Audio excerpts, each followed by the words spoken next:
Whoa! Hey, fellas, what do you think about that fucking intro there that we had? Oh, there we go. First F-bomb dropped already. Yeah, so for those of you just logging in, welcome to the very first Union podcast, vlog, whatever it is you want to call it. And you could see from the video there, for the most part, if you've been hunting around Ontario, Southern Ontario, all these faces you recognize for the most part. We got Mark Fitch up in the beautiful Ottawa Valley. We've got Phil down in Oshawa.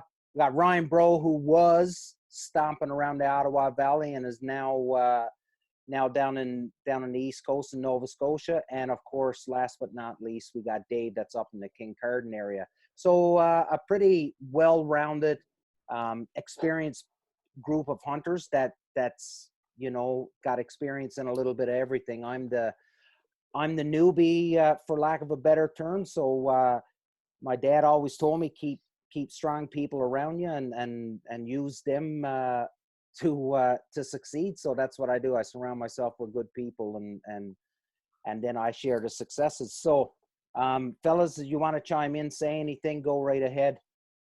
I just want to know when those people are showing up. That's all. The people, yeah. Let's hopefully hopefully we'll start getting some people. We've already got a couple people knocking on the door and they want to see what it is that we're going to be doing and they'll want to get on and share the good word that is the Union. Anybody else have anything they wanted to say? I just wanted to congratulate Phil on a nice bird today. Thanks, buddy. You're welcome. I think the picture's the nicest part. You won't believe what I had to go through to get that photo solo when I was out there in the bush. You took that picture on your own? Yeah, buddy. Oh, wow. Good job.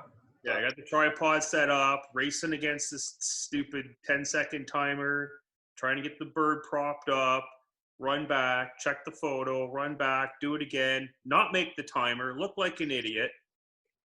Yeah, if I could have had it on film, it would have been a mess. Just a total weekend at Bernie's, eh? Oh, buddy, just adequate at best.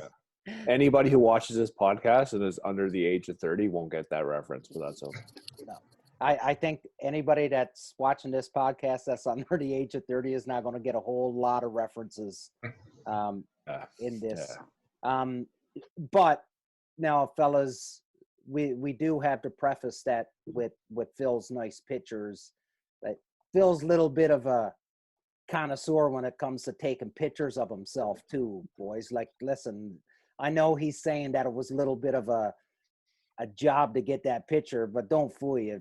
Phil's done this a few times before. He's had all the bugs worked out. Don't you worry. It's all post-production, buddy. It's all it is. Post-production. I've seen his Plenty of Fish profile. It's pretty impressive. Oh, dude, just slapping lipstick on a pig is all it is.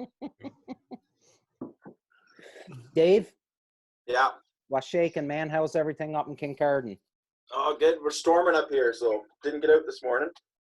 It's high winds and lots of rain right now, so. I think that's heading our way down here in Southern Ontario, too. Hey, Ryan, did you guys get a bunch of snow the last couple of days down in Nova Scotia?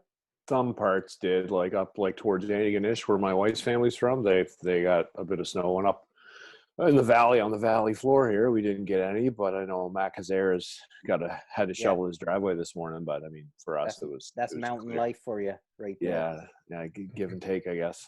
Yeah. So again, now going back to people and that's watching this, and this is the very first episode, and an idea that we came together with, and God knows the world needs to see more of my face out there. So what better way than to gather a group of people around and do it?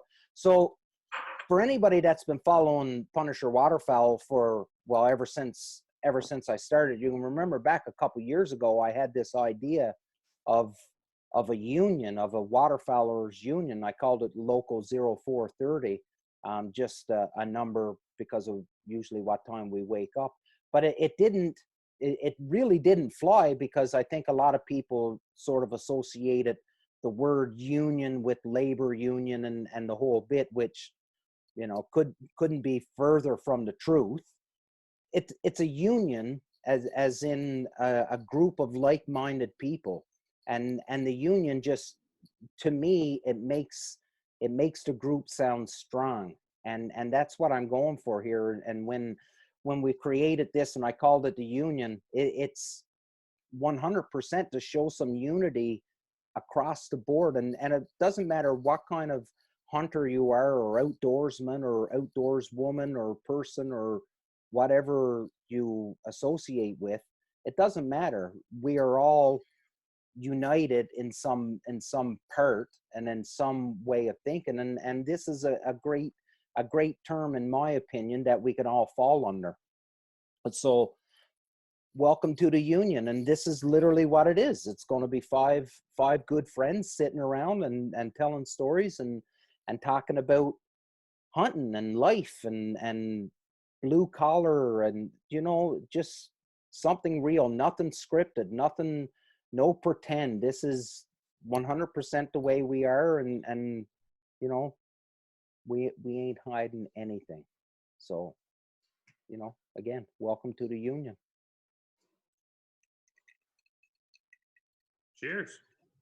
Cheers. So what are we? We are now, what, about 4 or 5 days into the spring turkey hunt here in Ontario. Sorry, Ryan, buddy, all the way down in Nova Scotia, you don't get to take part anymore in that spring hunt, but you get the pheasants to chase. So Next year. Yeah. I'll still be shooting mallards and blacks in January 6th, so I'm not too worried about it. Yeah. So yeah, we've got a couple days now into the spring turkey hunt, and I haven't been out hunting yet, but I know Mark, you've been out, Phil, you've been out, Dave, you've been out, and so Mark, I'll start with you, and I just as the screen and just keep it simple. But I know you went out the first morning. You had a buddy with you. Talk us through that hunt, if you don't mind. So I scouted the night before. I knew there was jakes around, so I didn't know what he wanted to do. So I asked him if he was willing to go for a jake, and he said he doesn't care. He just wants a turkey. So we had him out last year. Ryan was out a few times with him, and we could not get him on a bird all season. Like, it was just weird. Couldn't get him on a bird. So anyway, this year, first thing he said was, "I just want a turkey." So I said, "Good enough." I said, "There's 3 birds in the tree in the same spot, we'll say, probably within about 20 yards of each other."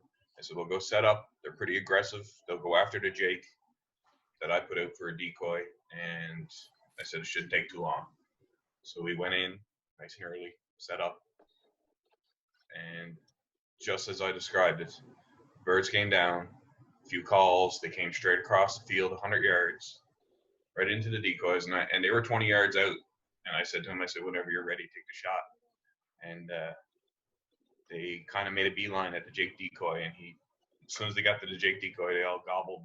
One stuck his head out, one that was kind of a little bit bigger than the others, had a little bit more beard than the others, and he took it down. It was a beautiful shot, and I could hear him over there after. Big exhale. Oh yeah. Relief. The relief of him getting a turkey after Did all he- last year not getting a turkey. 15 minutes in the season. Yeah, sorry. Did he take that with bow or with a shotgun? The Remington 870. There you go.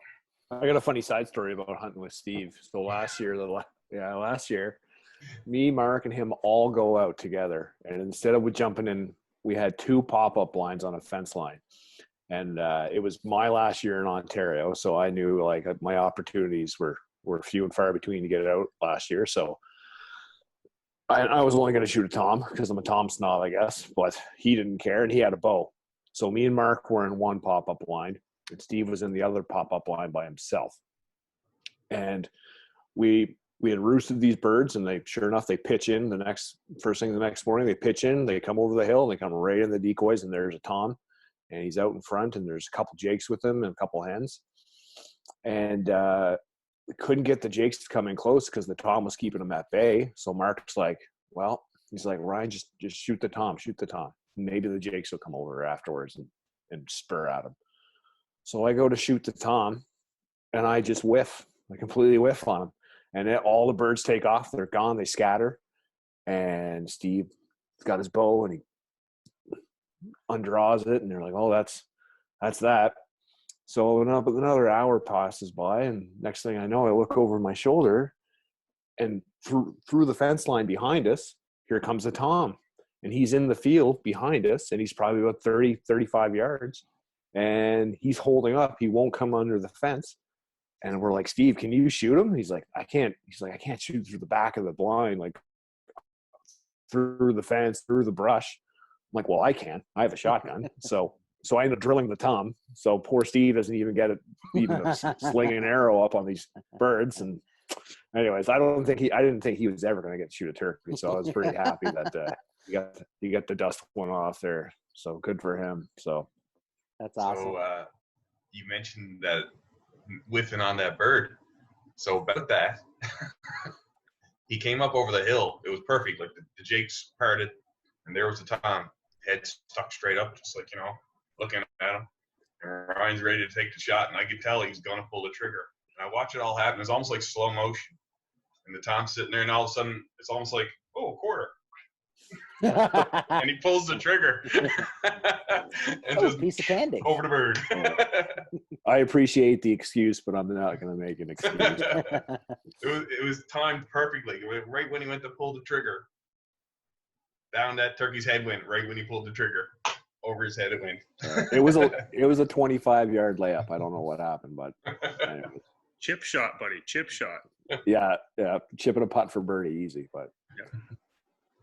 Philly, you got on the scoreboard today? Yeah. So spot I hunted opening day. I was by there the day before, scouted out. There was 5 toms out in the field. So I'm like, oh yeah, opening morning, it's in the bag. Get out there opening morning, and little light goblin, first light. They hit the ground, putted around in the field for a while. Zero interest. They wandered off, so I left. Went and checked another field, or actually around the corner from my house. Went in there and I bumped a hen, a jake, and a tom. So I'm like, all right, good mental note. I left. Dad and I went out this morning back to my opening day spot. She was dead quiet, nothing going on. So he went to work.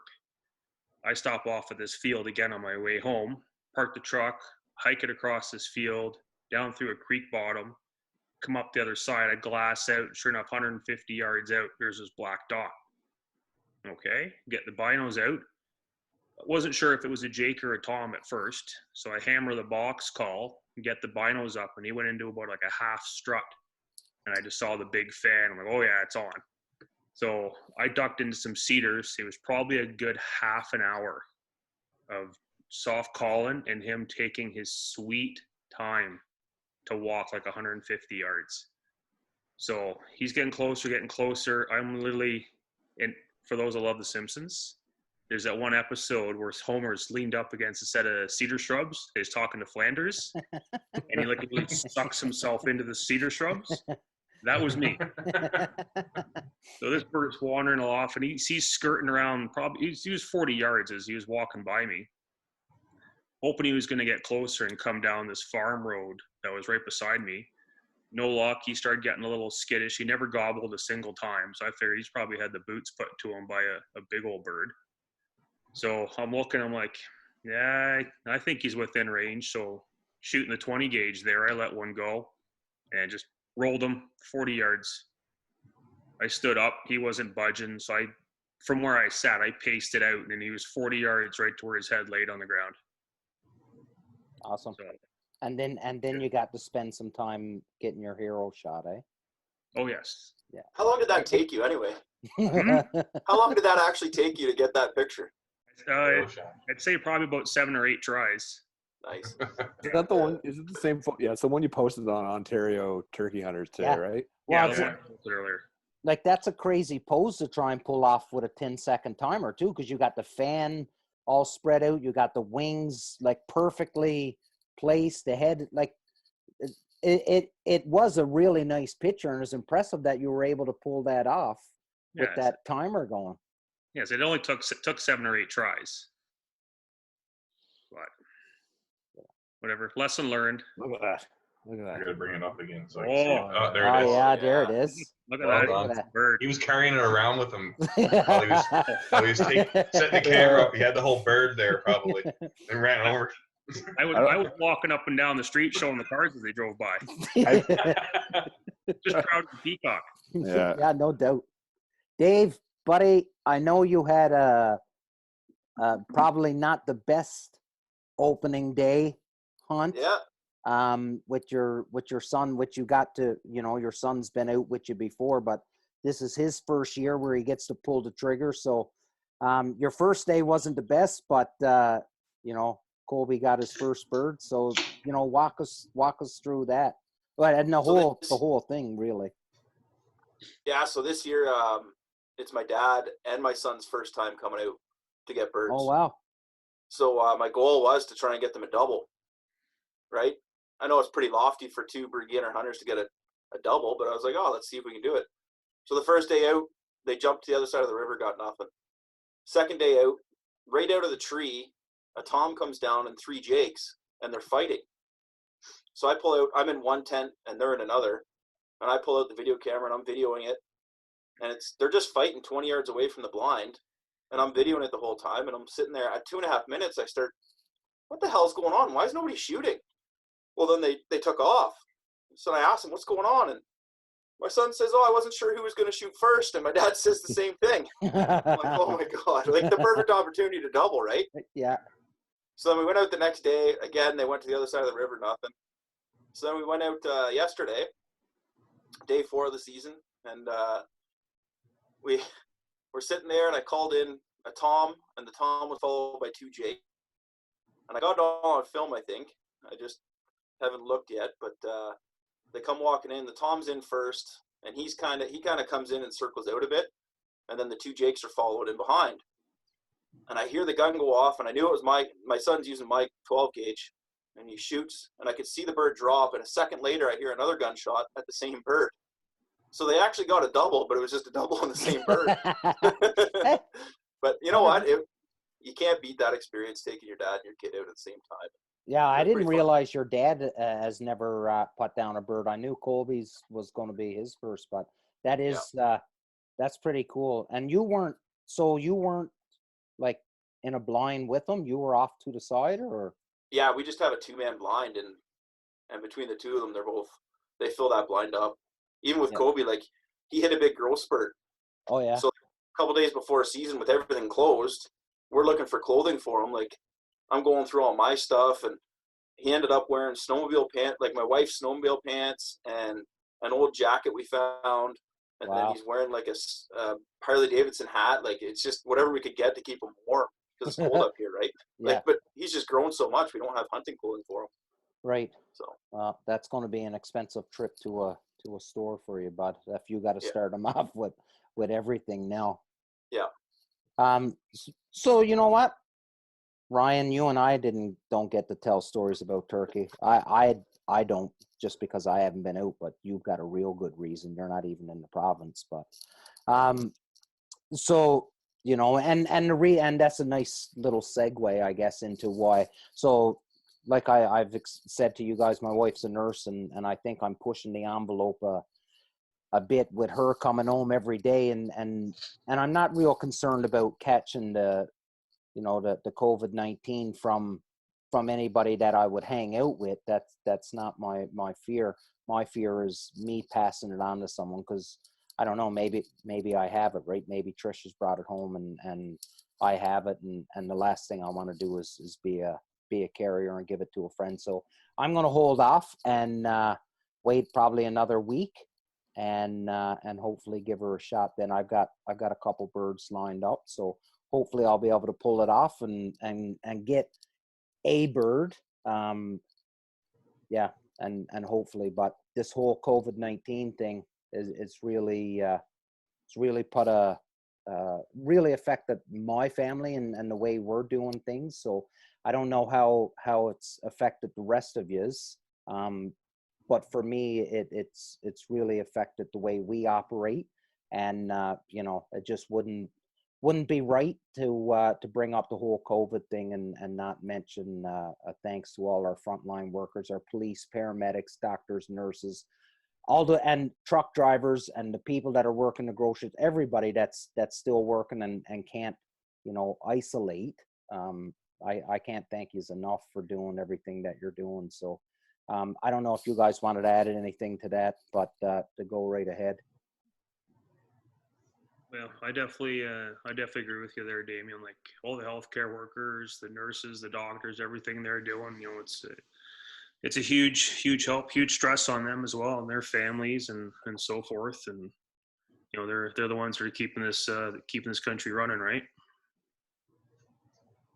Yeah, and you know what? They've been, I think, a group of people that's been forgotten about for a long time, but they're certainly shining through here lately and showing their value. And people are, I think, for the most part, people are pretty appreciative of everything going on. I just thought about something, and I'm just going back to Phil's story there, where he was glassing out over that field and he seen that black dot. And it reminded me of something. Mark, how's those bears doing on that property? Oh, they're still there. You would not get me on that property in a million years if there's bears walking around.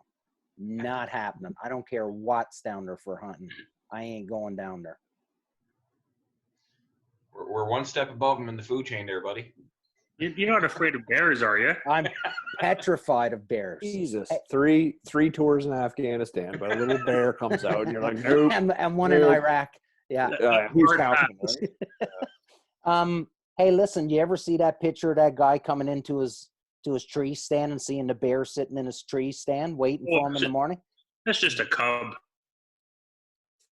Don't care. Listen, I am 43 years old and I've been afraid of bears my entire. There is nothing you guys are going to say to me that's going to make that fear disappear on this podcast. So you can say whatever you want. You can make me feel however you want.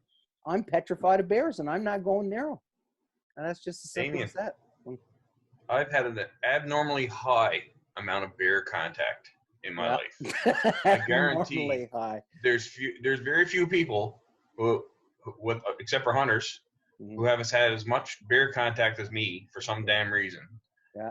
And I don't have a scratch. I'll give you something to be afraid of, Damien. So my in-laws, they live up near Lincoln. Gotcha. And they've got 60 acres. And my father-in-law, he loves putting out corn and trail cameras and just taking pictures of, critters and this and that. So they've got a few black bears that are on their property. Yep. Have a gander at the size of that one. Yeah, it looks like a big old bruin, eh? Is that a fall picture? Yeah. Yeah, he's That would chunky. have to be. Yeah, it's like a 4x8 sheet of plywood with legs. Yeah. That's awesome. That's a good representation. That's a good description of that animal. There's a boar and a sow up there, and they got to be pushing 450, 500. Wow. And like he's got like a legit camera. Like he's seen late eyes on these bears with an SLR camera and is taking pictures. And yeah, it's like a V-dub beetle. Wow. Yeah. Dave, do you hunt bear? Yeah, I used to. The bear hunt up here, as of this year, it's only 1 week now, from May 1st to May 7th. They got rid of the rest of the year. Can't even fall hunt them anymore up here. So I just. But that isn't that like sort of kind of backwards on when you should be hunting bear? Like, shouldn't you be hunting them in the fall as opposed to spring? I don't know. They're trying to protect the population up here. Okay. So they're worried about it. I don't know. I'll save my feelings for that for some other time. But Yeah. Yeah, it's whatever they want. Like I think it's one of those concessions they gave up to keep the bear hunt everywhere else too, right? So Okay. we'll see. Yeah. It was good. You know what? The bear hunt they kept the fall bear hunt and the spring bear hunt everywhere else, and so good on them. Okay. How's the boat launches looking? Or like, does that look like it's all opening up around? Like, I'm seeing fellas down here that are launching their boats and stuff. How are you guys seeing that at all? They're not open. No. No, nothing I've seen around here. Okay. I've seen fellas that are starting to launch. Like the Conservation Authority is start opening up some of their trails and stuff around here, and you're starting to see people out walking the trails and stuff a little bit around here. And I'm seeing a couple fellas launching their boats and stuff. So I didn't know if some municipalities are starting to lift some stuff. I had a guy call me the other day, asked me if I sold fishing equipment. He was looking for some bait, and then he was looking for some tackle. Because he was like, I got to get out fishing. I got to get outside, and I got to do something. So, yeah, I don't know. Yeah, like at the end of the day, like if you need to launch a boat that bad, like I guess for those that like I own 2 boats. I've got the as you know, like the big Lund there on the trailer. Mm-hmm. I got a 12-foot tinny. You just throw it in the back of the truck with a 9.9. Away you go. Right, you don't need a boat ramp. You can chuck it in the water anywhere. Obviously, if you need to get out that bad, I'm sure guys are making do. But Yeah, at the end of the day, like I'm in no hurry to get out there. Like if I really want to go fishing that bad, like I got all the tribs and stuff around here. Oshawa Creek, Wilmot, Bowmanville. If I want to go take a drift or whatever, the turkey season's on for the next 5 weeks. So. Yeah. I know some guys, like you see on the forums, like a lot, especially like the Bay Quinny Facebook page, like guys are going stir crazy and getting squirrely, like wanting to get out, but it is what it is. Like Bass is opening. Is it not open now, or it's opening real soon? No, walleye opens. Oh, early walleye. May. Sorry. Yeah, sorry. Muskie opens first Saturday in June. Bass is like the last Saturday in June. Yeah, but at Bay of Quinny, they do a huge opening day, right? Like it's a huge. Yeah, Quinny walleye opens, I think, a week earlier than anywhere else. Yeah. It's usually like the first Saturday or so, I think. Okay. Yeah. Cool. Trout just opened. What's that? I think trout just opened too. Yeah, trout opened last Saturday, province wide. Yeah. Yeah. Which I'm actually shocked because normally, at least in years gone past, from what I've seen, you won't see turkey opener and trout opener on the same day. Because obviously, for the amount of guys that are out there right now, I've seen the ministry bump turkey opener to like the following Monday. Mm-hmm. But yeah, this year they coincided the same day, and there was no change or nothing in the regs. So, what's shaking down in Nova Scotia, Ryan? What's going on down there? We can't even fish. Like, we're not even allowed to go fishing, which is just, in my opinion, ridiculous. Fishing on the East Coast is not what, and obviously you and Mark know this, but it's not nearly as competitive or populated as Ontario. Mm-hmm.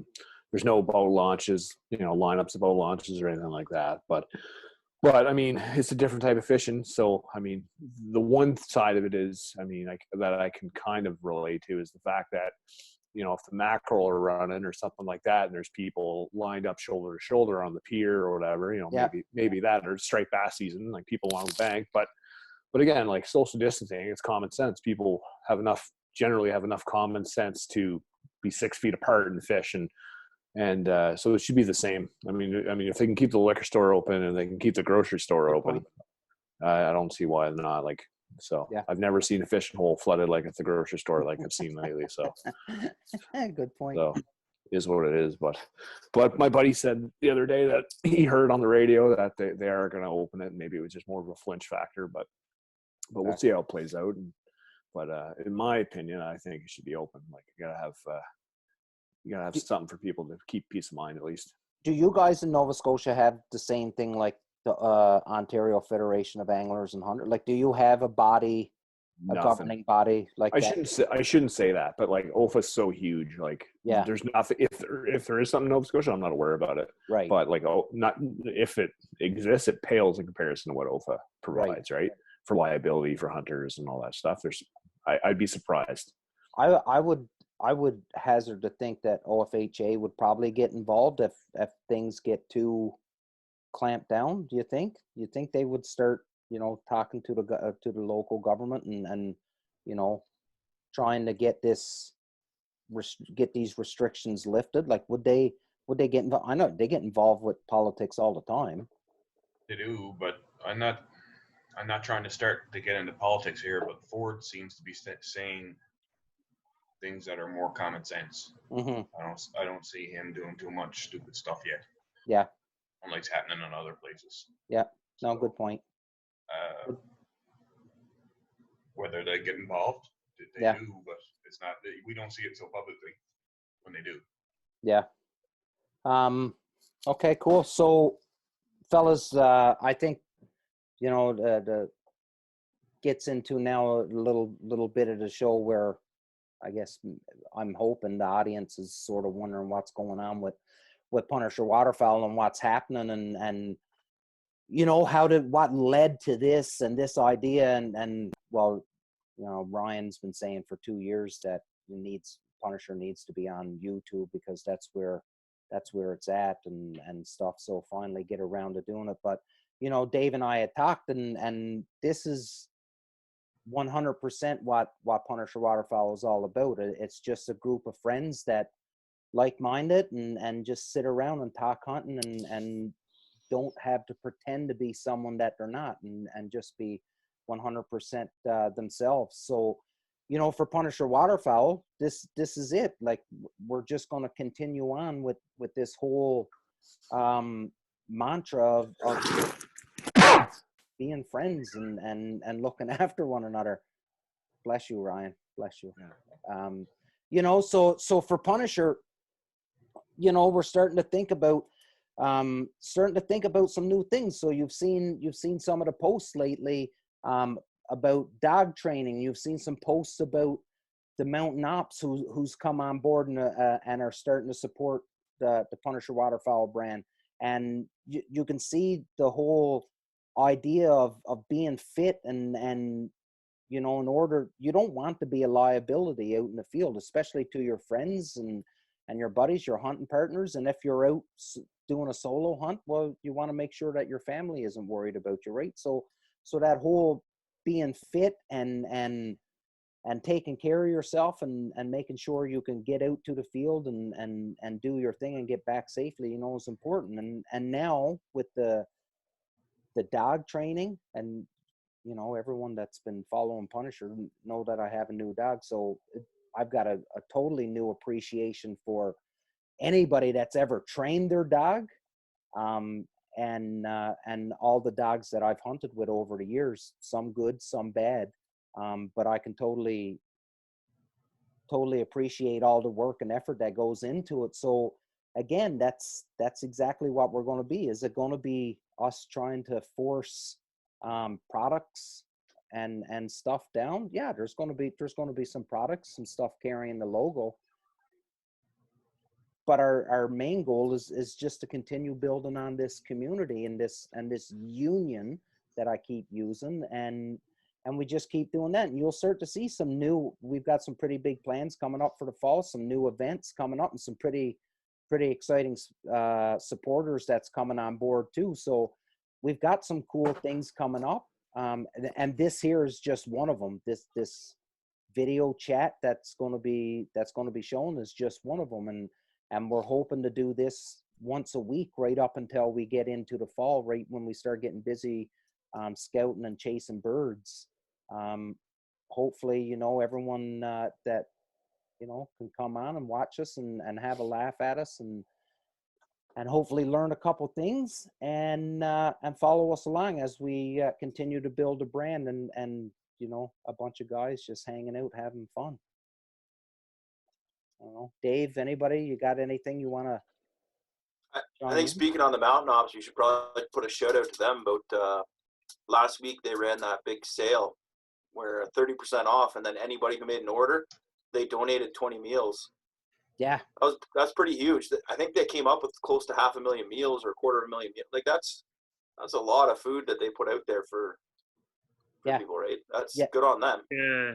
Like I follow along with the Mountain Ops and use their Yeah, products. right. Yeah, you do, Phil? I think at the last count I saw, it was like 510,000 meals that were donated. Yeah. Which is just phenomenal for them to be doing that, like between their conservation efforts and feeding the hungry. Like this, how could you can't support like a better company than that for what they're doing, what they're putting back into society, so to speak, right? Yeah. Yeah, absolutely. And sort of, I shouldn't say sort of, but really plays into, like, I know the five of us, the way we think and the way we look after one another and the way we, try to be parts, like contributing parts of our community, and we all do it. But when you see a major company like this, when they step up to the plate like that, and let's face it, that's huge to be able 500 and something thousand meals. That's pretty impressive. Yeah. It's proud to be able to support a company like that, right? 100%. Well, fellas, I think for a first episode, I think it was good. Anybody that's watching, feel free to make some comments, and we all got big shoulders, and we can take the good with the bad. But don't be a fucking idiot, and like, be realistic. Like, we are who we are. We're not professionals. This is just a bunch of guys that are just sitting around that enjoy one another's company and decided to bring you along for the chat. So feel free to any suggestions. Feel free to comment, and please stick around and watch us grow, and hopefully you can be part of us growing and having a real big impact on exactly how things continue in the future.